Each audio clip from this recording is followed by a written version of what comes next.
Stylish star Allu Arjun, talented director Sukumar combination లో వచ్చిన Pushpa part 1 the rise ఎంత పెద్ద బ్లాక్ బస్టర్ హిట్ అయిందో ప్రత్యేకించి చెప్పనక్కర్లేదు. ఫస్ట్ పార్ట్ కి సీక్వెల్ గా వస్తున్న second part Pushpa 2 the rule ప్రేక్షకుల్లో భారీ అంచనాలున్నాయి.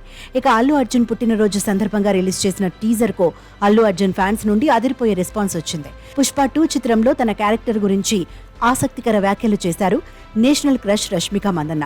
ఇందులో శ్రీవల్లి 2.0ని చూస్తారని ఓ వేదికపై ఆమె అన్న మాటలు అభిమానుల్లో ఆసక్తి రేకెత్తిస్తున్నాయి. పుష్పతో నేషనల్ లెవెల్లో గుర్తింపు పొందిన రష్మిక పుష్ప 2తో సందడి చేయడానికి రెడీ అవుతోంది.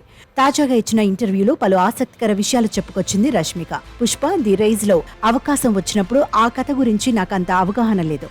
శ్రీవల్లి పాత్ర ఎలా ఉంటుంది, దానిలో డెప్త్ నేను చేయగలనా లేదా అన్నది కూడా తెలీదు. ఎలాంటి ప్రపంచాన్ని సృష్టిస్తున్నామో కూడా ఊహించలేకపోయాను.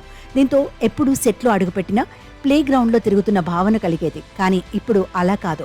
నా పాత్ర గురించి పూర్తిగా తెలుసు. దానికోసం నేను ఎలాంటి కసరత్తులు చేయాలో కూడా ఓ ఐడియా వచ్చింది. దర్శకుడు సీన్ చెబితే అల్లుకుపోతా. మొదటి భాగం కన్నా మరింత బలంగా నా పాత్ర ఉండబోతోంది. రాబోయే సీక్వెల్లో శ్రీవల్లి 2.0ను చూస్తారు. ఇప్పటిదాకా చేసిన చిత్రాల్లో డియర్ కామ్రేడ్ నా హృదయానికి ఎంతో దగ్గరైంది. అయితే ఆ సినిమా ఆశించిన స్థాయిలో విజయాన్ని అందుకోలేదు. ఇక ఇందులో నా నటనకు ఇప్పటికీ నేను ఎంతో మంది అభిమానులు, ప్రశంసలు, ప్రేమను అందుకుంటున్నాను అని తెలిపారు రష్మిక.